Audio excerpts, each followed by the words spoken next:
Okay, first up, if you're spoiler averse, you might want to skip this video. While I don't think I spoil anything too egregious in my two main case studies, I will be discussing the structure of plot reveals within them, as well as numerous other side examples. If you like to go into things completely cold and be surprised by narrative developments, this video is not for you. Cheers, I'll catch you on the next one. Alright, all clear? Dream logic. It's everywhere in games. I can name off the top of my head several games structured as a series of dreams, experienced by your player character after they drift off to sleep. Well, let's see what sleep shows me tonight. And that's just your most straightforward variety. You also have games that simulate a bad trip, or place you inside the paranoid fantasies of an unsettled mind. Stories of writers who have fallen into a warped version of their own creations. You have your hallucinatory landscapes emerging from attempts to recover memories, and also your hallucinatory landscapes emerging from attempts to erase memories. And don't forget your hallucinatory landscapes emerging from attempts to manufacture memories. Then there's the memories and fantasies of the dead, resurrected through technology. Or grief. Or good old-fashioned hauntings. I've played multiple games about working your way through the hallucinations and recovered memories of someone who sustained a brain injury in a car accident. Then, of course, we have that old horror game chestnut. Trips through a character's personal psychological hell, in which memory, fantasy, and conscience freely intermingle. Why is "it was all a dream" such a popular framing narrative for games? You could venture a historical explanation. Success breeds imitation. Silent Hill 2 featured a protagonist exploring a haunted town that doubled as a metaphoric manifestation of his own guilty conscience. And it was a big hit. So subsequent developers borrowed its approach of transforming memories and emotions into level design and monsters. Yume gained cult popularity for its surreal exploration-based gameplay, and enough aspiring developers played it that it inspired an entire generation of indie games. But influence aside, hallucinatory stories are also attractive from a workflow perspective. Your project lead can say, okay, this game's a child's nightmare about their alcoholic parent. The writer's still working out how all of this will play out in the dialogue, but for now, work with that. And if you're a level designer, you can say, I'm going to go with bottles. We'll have bottles strewn about this level, and you can interact with the bottles, and we'll have stealth encounters around the bottles. If you knock them over, the sound attracts a monster to your location.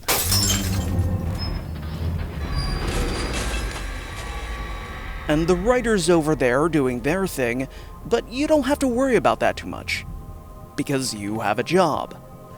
Your job is bottles. This also works if you're a solo operation. Figuring out all the assets you need for a game is a huge deal. But if you know your game is about a dream someone's having while in a coma after a car crash, then that gives you a starting place. Focus on cars. Make or license 3D models of cars. The overall effect is to turn what would be a weakness into a strength. In a different context, reusing an asset over and over again across levels is cost-effective, but comes across as cheap and lazy. But now, you don't just have a 3D asset you're reusing again and again, you have a symbol. And that symbol's recurrence in different contexts is thematically significant. It is meaningful that we return to these objects. These objects tell a story, in some sort of piecemeal and sketched out way. And let's be honest, the incoherence is a selling point here as well, in terms of workflow. You can add levels and cut levels as your budget and schedule allow, without worrying about the narrative or geographical connections between them. Who needs story logic when you have dream logic? But let me ask you a question. When was the last time you saw a movie or read a book and the twist reveal was that it was all a dream? Oh, thank God. It's only a dream. Probably not too recently.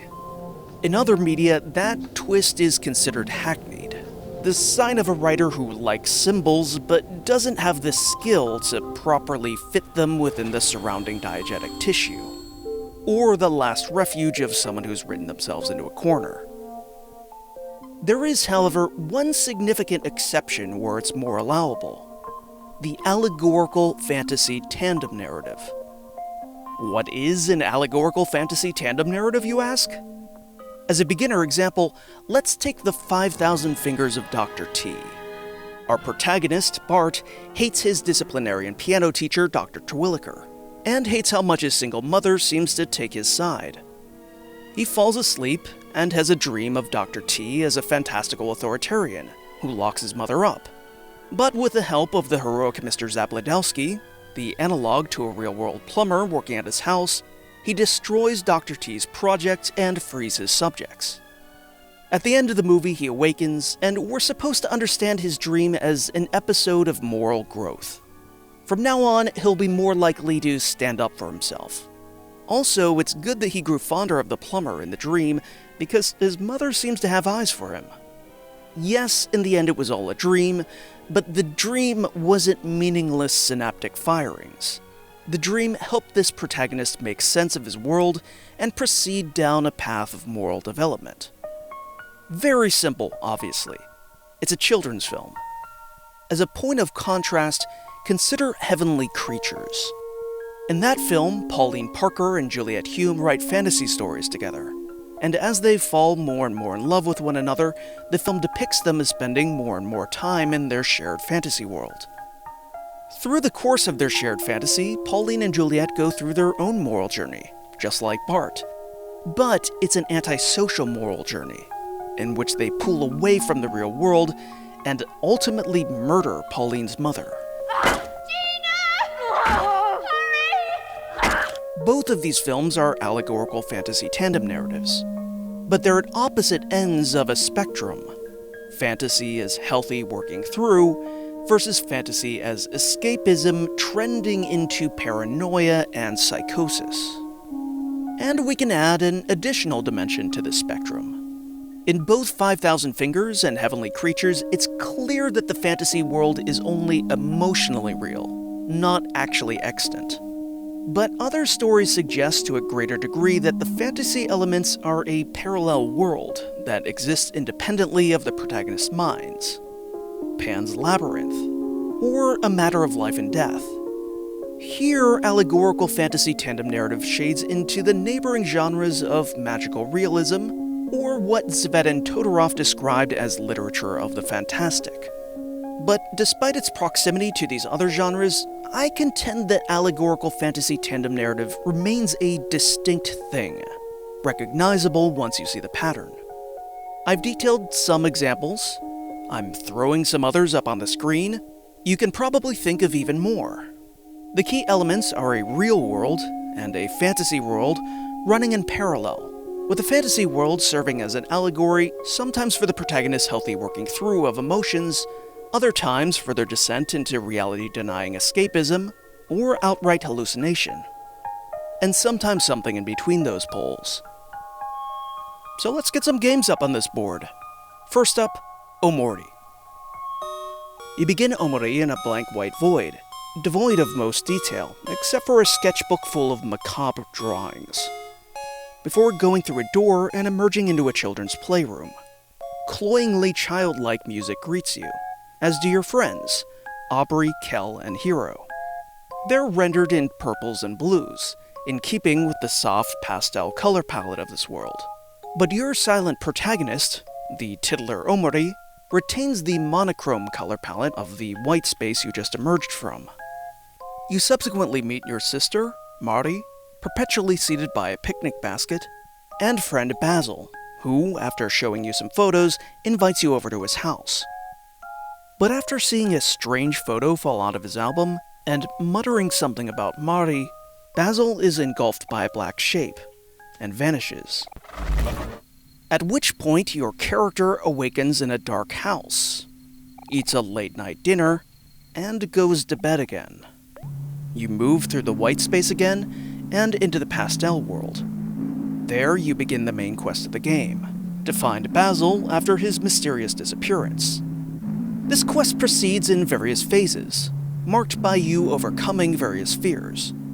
First, you must overcome your fear of heights, so that you can ascend a ladder into space to a moon-like location. Here you fight a boss called Captain Spaceboy, slapping him out of his catatonic state after his breakup with someone named Sweetheart. This is as good a time as any to mention that the game's combat system revolves around emotion-based buffs and debuffs, with a rock-paper-scissors relationship to each other. Captain Spaceboy comes to his senses, and you catch a glimpse of a ghost-like apparition of Basil, who leads you to a series of tableaus, and finally to an abandoned barn. At which point you wake up in that house again, this time in the bright sunlight. Kel knocks on your door. He's real, and he's your friend. But you're both teenagers now, not children. Oh, and your name is Sunny, not OMORI. OMORI is the manufacturer of the piano that you have in your house. Extra textually, it's also an abbreviation of the Japanese word hikikomori, referring to someone suffering from isolation and social withdrawal. Kel leads you on a series of errands around your hometown of Faraway, which is infested with random encounter monsters. Except when you approach them, they fade away, as if you're slowly shaking yourself out of your imagination and separating your reality from fantasy. And also recognizing that there was an original reality underlying the fantasy. The big yellow cat overlooking your playroom was a memory of a cat-shaped playground feature. Many side characters in the pastel world have real-life analogs in town. The buskers even playing the same song.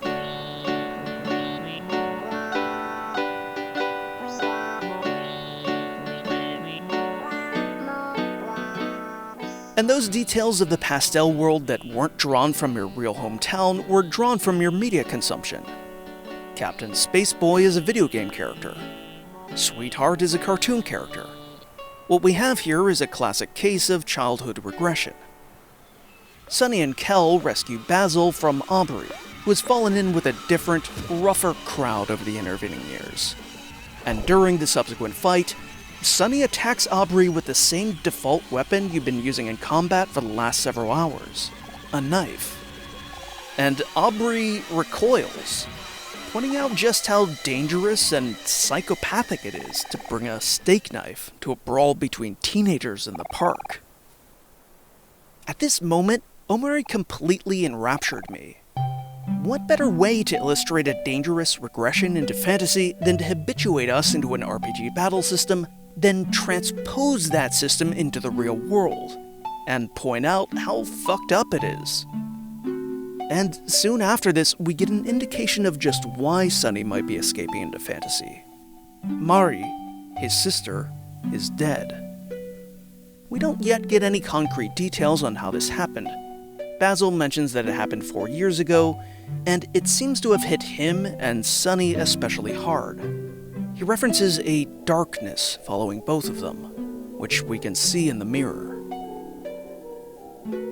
Sunny heads back to his house and goes back to bed, bringing us back into the pastel world, which at this point I'll acknowledge is officially known as Headspace. What adventures await us now that OMORI has carefully set up these questions about what happened to Mari? Well, we get over our fear of spiders, which allows us to explore a castle full of sprout moles, where the monstrous Sweetheart holds a bachelorette-style game show, imprisoning Hero when he rejects her affections. So we have to find our way out of a dungeon, and traipse around in sprout mole disguises, and bake a cake, and figure out a donut-based password, and... I'm sorry, what? what does this have to do with anything? We now know that this world is a fantasy concocted by Sunny as a way of emotionally escaping the reality of his sister's death. That's interesting.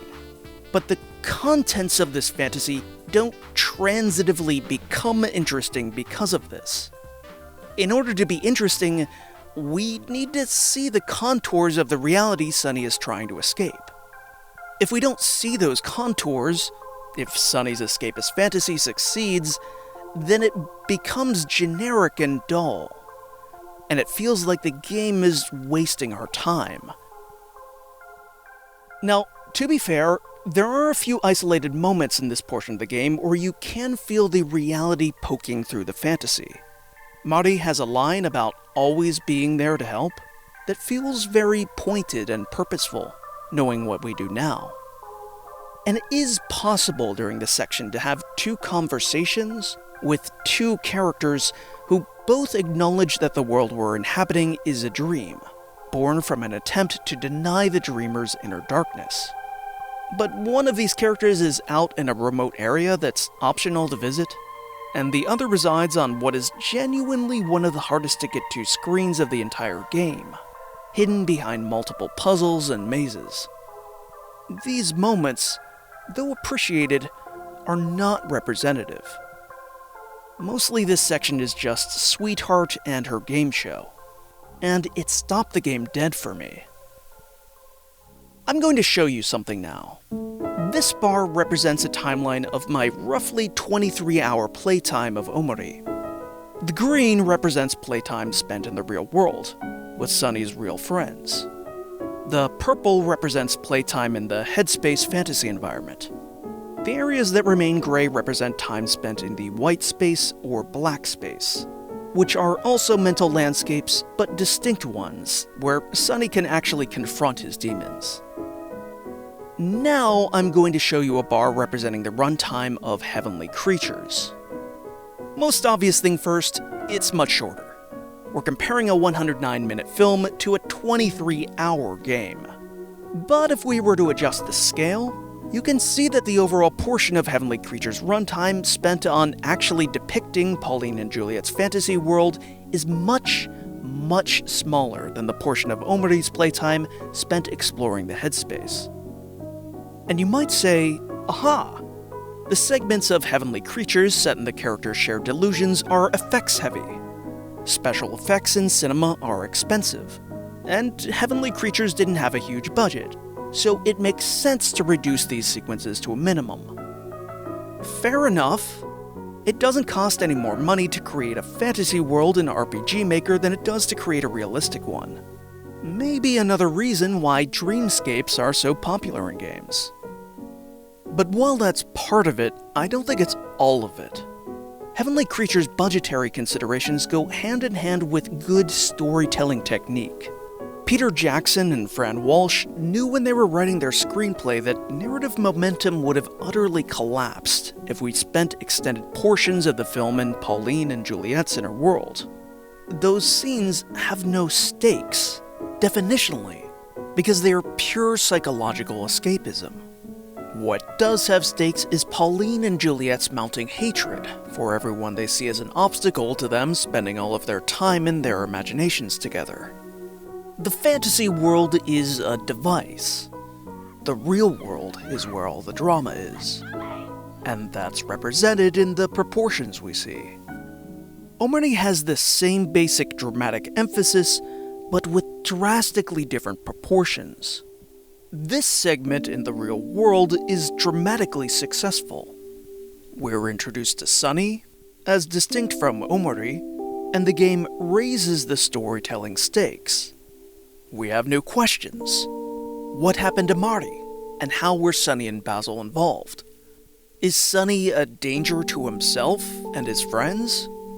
Then we return to Headspace for the Sweetheart segment, and those stakes just evaporate. Nothing of dramatic import happens for several hours, because we're stuck in the head of a character who's in denial. I'm happy to say that Omori does recover. The game finds its footing again in the next real-world segment. And then when we return to Headspace again, the fantasy evolves in exactly the ways it should be evolving. Mari remembers that she's supposed to be dead, and disappears, only to be replaced by a new Mari, creepily chipper, with no memory that the previous one departed.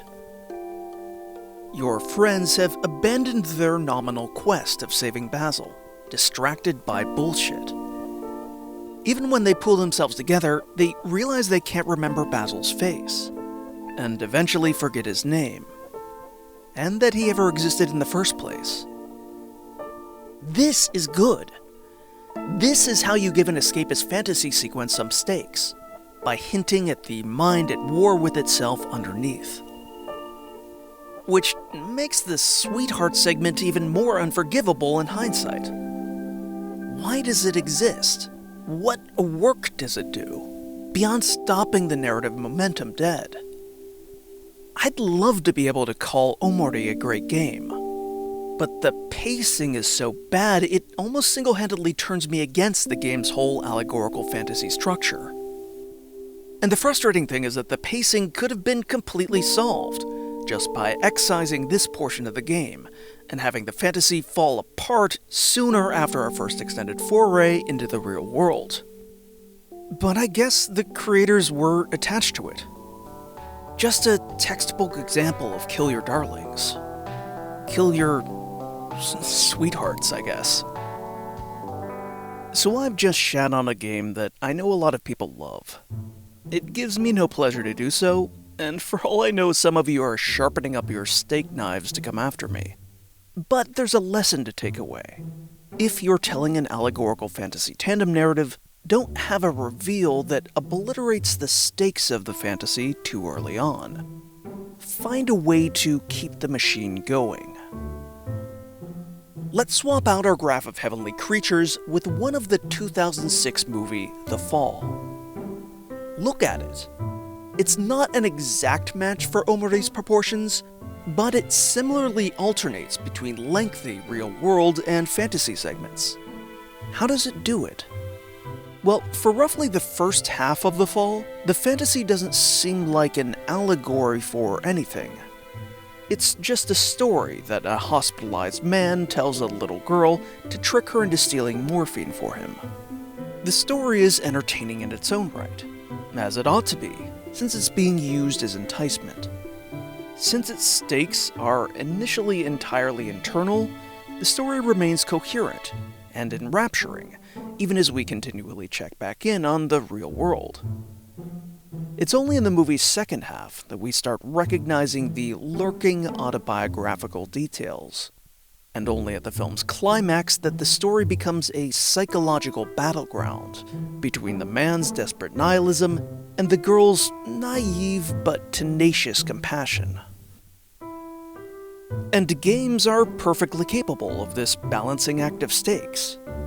Case in point, Rakuen. In Rakuen, you play as a young boy who, like the girl in The Fall, is in the middle of an extensive hospital stay. You begin by exploring the hospital, getting to know your neighbors in other rooms, and eventually sneaking into areas of the hospital that are boarded up and off limits. At first, this seems sort of spooky and gothic, but it has a historical explanation. The game takes place in the immediate aftermath of the 2011 Tohoku tsunami and subsequent Fukushima nuclear accident. The boy's father died in that accident, and parts of the hospital have been closed off due to earthquake and flood damage. None of the characters you meet are hospitalized for reasons directly related to the disaster. The boy himself was already in chemo treatment for cancer when the disaster occurred, but the personal stories you encounter all occur within the context of that larger national tragedy. So here we are, in the midst of this grounded story about pediatric oncology set in the wake of a real-life disaster, when suddenly the boy's mom announces that the storybook she's reading him, about a fantasy realm called Morizora's Forest, can actually conjure portals to that realm. And then you're off, searching out secret doors in the hospital leading to Morizora's Forest, on a quest to get a wish granted by the guardian of the forest. and from here on in, the game segues back and forth between sections set in the hospital and sections set in the fantasy realm. Now, OMORI makes it clear that everything that happens in Headspace is an escapist fantasy. In Rakuen, things aren't so clear-cut. Much like with, say, Pan's Labyrinth, you could choose to believe that Rakuen's fantasy world is real. Patients in the hospital have fantasy creature counterparts in Morizora's forest. And when the boy repairs relationships in the forest, we see subsequent effects in the patients' lives. That's one point in favor of Morizora's forest being a genuine parallel reality that exists independently of our protagonist's imagination, and can even causally affect the mundane world. But you could also just write this off as the boy's mom telling him stories, and encouraging fantastical thinking to boost his optimism during chemo. Maybe when he's solving problems for fantasy creatures, he's actually just talking to his neighbors, while playing pretend. A portion late in the game, where you take control of the boy's mom, supports this particular interpretation, strongly suggesting that this is a heroic act on her part, giving her son courage and resilience in the face of uncertain treatment and possible death. Or perhaps giving herself some solace during an unimaginably bleak time in her own life. Rakuen does have a sequel, Mr. Saitao, that follows another character who becomes aware of Morizora's forest during a stay in the same hospital. So that seems to tip the scales in favor of Morizora's forest being real in some way, independent of this one boy's imagination. But if we limit our text to just Rakuen, things are much more ambiguous. And the idea that Morizora's forest is just a fantasy to help a boy find the strength to get through chemo is a valid and coherent reading. Gonna leave it at that.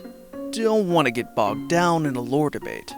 Let's talk pacing and large-scale segmentation. Here is Rakuen's runtime. This was an 8-hour playthrough for me. Green is the hospital, purple is Morizora's forest, and the gray bits here are the extended puzzle-solving sections of the game, where the boy explores characters' memories and repairs relationships with their loved ones.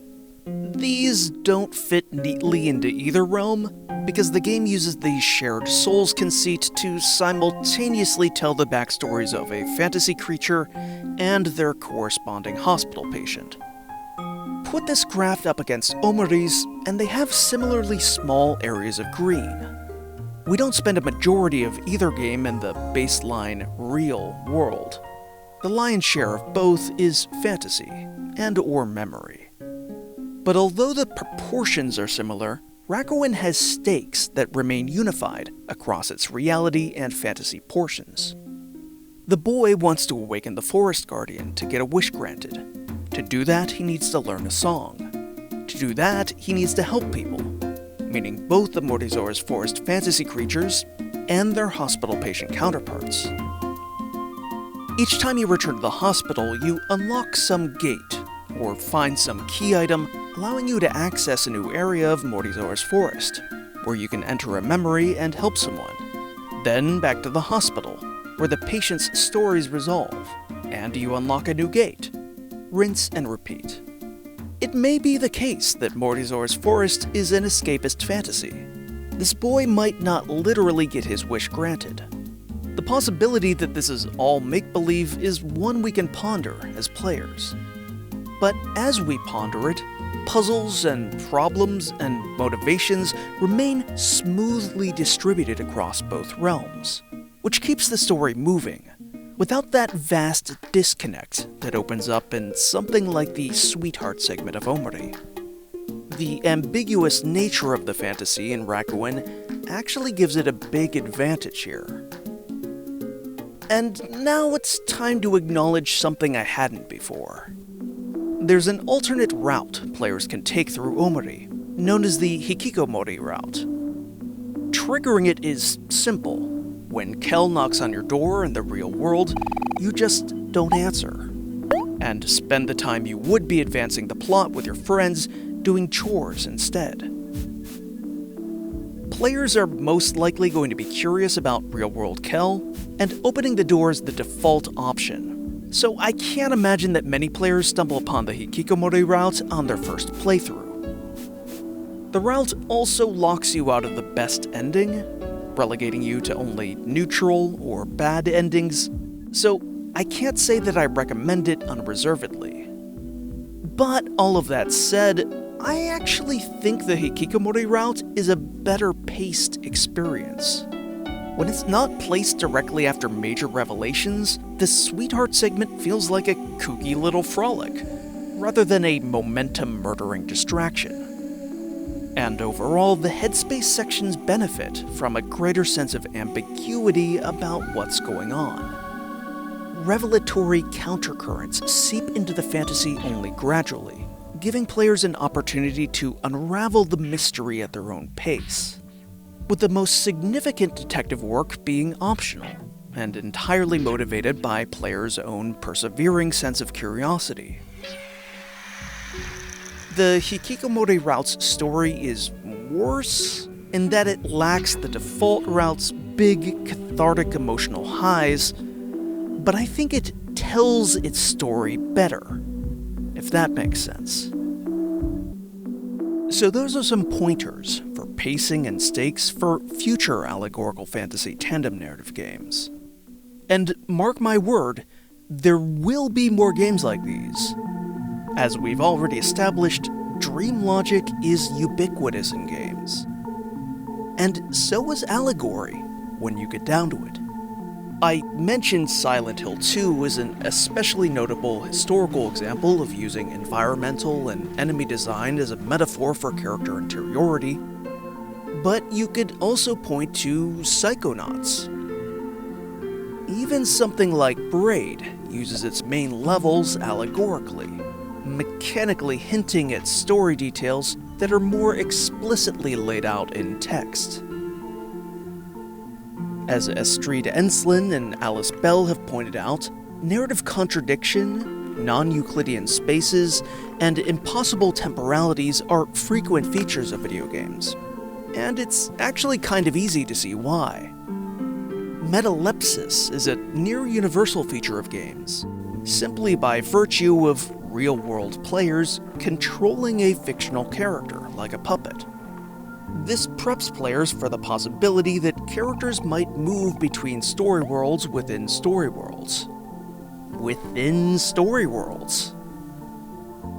Gamers are used to multilinear narratives with mutually incompatible story events because we're constantly reloading saves after we fail. Wait, that's not right. I didn't fall. Let me start again. From here, you get games with elaborate branching narratives, where playing through different routes is necessary to fully understand the events, or psychology of a character.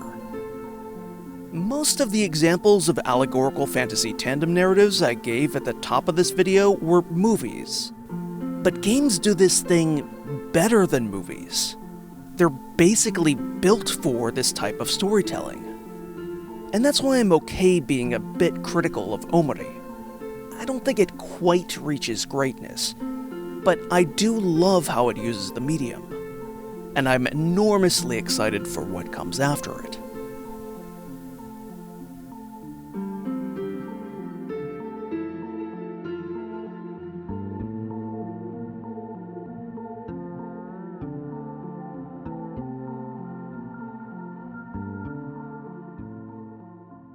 It was all just in Stanley's head.